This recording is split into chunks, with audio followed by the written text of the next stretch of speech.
Hello? I'm back! No more exams! Free time! And now, I get back to work. If you're just here for the tutorial, please skip to here, but I would appreciate if you stayed. Now remember that that's not gonna happen anymore. That was a tutorial type video focused around 3.23.0, and it's 3.24.3 now, almost 4.0, and to catch up to how quickly things are added, changed, pushed nowadays, I cannot make super long 12,000 word scripts like that video was. Now, of course, I still have that insanely long script, so I will be splitting it up to make into separate videos to bring out more details and specific information that I would have missed otherwise. Though, at the same time, I understand that not everyone likes super slow content. So from here on out, here's how at least the tutorial videos will go. Obviously there'll be some sort of short intro placing the main aim of the video into light, followed by as short of a section as I can manage for everything you absolutely need to know about that topic. You'll see that in a moment. After that, there is a significantly bigger section focused around as much information and specificity as I can process being delivered. Then an outro. Those will either be focused on what I had shown in the video, or looking forwards into the next video depending on how far along I am with that next video. Speaking of later videos, here's what I currently have planned based on the original script being split up. Those aren't going to be the only topics either, much has been recently announced after I originally finished up that script, but for now, I think you'll can pretty easily figure out what I am aiming towards and trying to get at. With all that out of the way, onto the part you'll actually be here for. To teach new players quickly, I could just go through the exact route to places within each city just by running everywhere. Or, I could use a useful yet unused system that was surprisingly well implemented. The local map view, usually seen in landing zones, caves, and ships when zoomed in, is a very helpful holographic and topographical map. It has preset POIs within each locale to help you find things like shops, hospitals, transport, etc. However, to talk about that, I do want to quickly touch on the MobiGlas and main map view in general. The MobiGlas is the main in-game menu. Accessed by pressing F1, you can get contracts, look at the map, journey through journal entries, find assets, pay off to your friends, refuel, repair, rearm, etc, etc. The system-wide map, accessed by pressing either F2 or through the MobiGlas, allows you to search for locations within a system, set routes to said locations, and jump to mission objectives while keeping track of said missions. As for the local map view, at most cities and stations, you can press R to set a route from where you are to where your cursor currently is. The magnifying glass in the top left represents the POI list.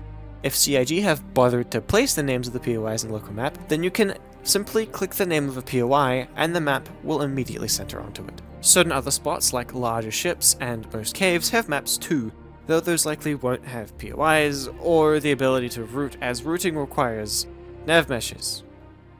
We aren't getting into those. With the quick part out of the way, let's get onto the more detailed stuff. For example, Area 18's local map view. The local map view has one basic function that is actually shared with the system-wide map, the My Location. It is activated by pressing number 2, and I think it's rather self-explanatory. However, the local map does actually contain a couple extra basic features that make it like a succulent Chinese meal. Cross-section view, set route, place pin, and the previously mentioned POI list. Cross-section, done by Z, forces only the parts of the map on the plane that your character currently sits on at your current height to be shown. It can be controlled by holding down right-click and moving your mouse on the Y-axis.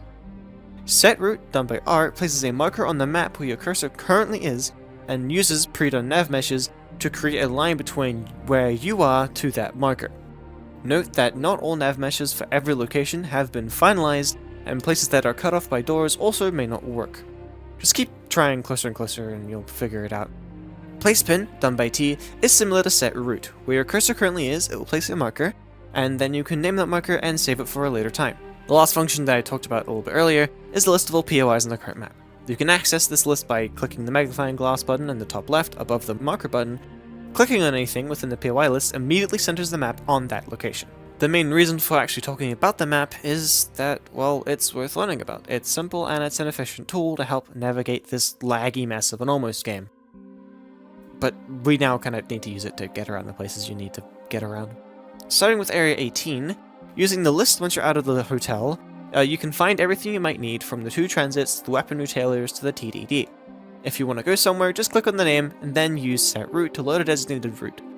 Note that if it doesn't work at one of these locations, you're likely not on the same level as the POI or too far away.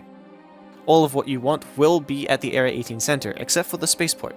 To navigate there, you just need to keep an eye out for the sign saying Riker Memorial Spaceport on your way to the transit POI. Lowville is a lot more complicated. I seriously suggest just running straight to the spaceport, either use the map or follow the directions to the Metro Center. It is worth mentioning that Lowville, as the oldest city, is very unoptimized, and if you're at Lowville for any reason, be worried about the Frame Goblin. Now, while the layout of each city is quite significantly different, with Area 18, Lowville, and Arison being rather centralized where most of what you need is located within the main city center that you generally spawn at, we then have New Babbage, which is completely opposite. The main city center is completely separate from the Aspire Grand where you spawn in New Babbage, with only the hospital and small arms store actually in the Aspire Grand, while everything else is at the Commons and at the spaceport. Make sure to look for the signs to these three to make sure you get the right train to where you actually want to go. Arison is again centralized, where most of what you want is within the Cloudview station. You spawn there. An additional place called the Providence Platform has extra stuff. You can sell things like construction material and buy stuff from the Cousin Crows. However, Augustun's Spaceport is where you would actually want to go to head out of Arison. Stations are a lot simpler, so I'll go over this very quickly. Make sure to always use your map if you are confused. Station elevators go up to 3 different levels, usually including 3 out of 4 possible levels: the Hangar and Habs, Galleria, Cargo Center, and Refinery. The Hangars and Habs level is the most essential of the 4 to most players. It has a medical center, hangar elevators, and the habitats of which you spawn from. The most significant part of the medical center will be directly at the reception desk. The kiosk at this desk will direct you to a free room that contains a Tier 1 medbed. This Tier 1 medbed will cure all injuries, detox all drugs, and manually administer medicines if you wish. There is actually another store within the medical center, the pharmacy, but that really only has all the medical guns, the drug pens, and health pens you'll ever need. In the middle / around the room of the security checkpoint in the Hangar and Habs level, you'll find the ASOP terminals. These allow you to call your ship up, deliver them, and claim them. Around these ASOP terminals, there will be extra elevators. These take you to all the pads and docking collars on the station, including your hangar once you've called a ship up. The Galleria level always includes an admin location, with varieties of other stores and a food court. The stores may include all of these, but the most essential is the Armory store, and right next to the admin location, a load terminal where you can pay off your fines. The Cargo Center allows you to buy tractor beams, handheld mining tools, cargo boxes, some specialist armors, some specialist clothing, etc, etc. Now, the Refinery level is a little bit different. You walk across this bridge here and find this general area. The lower section has mining laser heads, active and passive mining modules, and the usual thing you find in cargo centers, with the addition of Agro Mole and Misk Prospector mining bags. Upstairs is where you go to sell your ores / refined materials, but all that we'll talk about in a later video. And just before the video comes to an end, there are a couple more things I do want to mention. While nowhere near as important as a city or station, outposts are still worth knowing about. Outposts are locations found on planets and moons that allow you to refuel, repair, and rearm. Some outposts have commodities to be bought and sold, and others just have missions to be done at. Bunkers are a type of outpost held by either lawful security forces or unlawful criminals.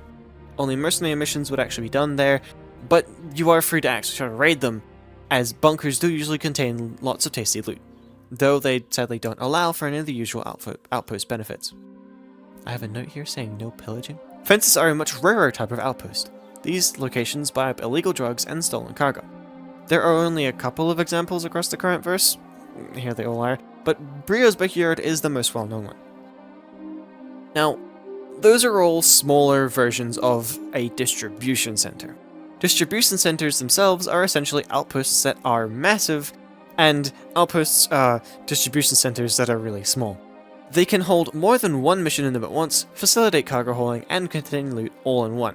I am not gonna fully go over them today, mainly because they deserve their own video. They're really big, but also because distribution centers aren't exactly finished just yet. There's some small optimizations and missions that really need to be completed there. And of this is about all I have to talk about today. If you're new to the game and are looking for people to play with, here are a bunch of Discords that I would actually recommend. Including mine. And look, while it won't be as free as everyone else might be, I will, try my best, okay?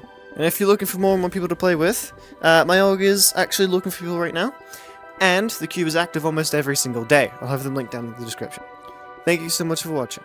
I would appreciate a like and subscribe, but remember, it's never required.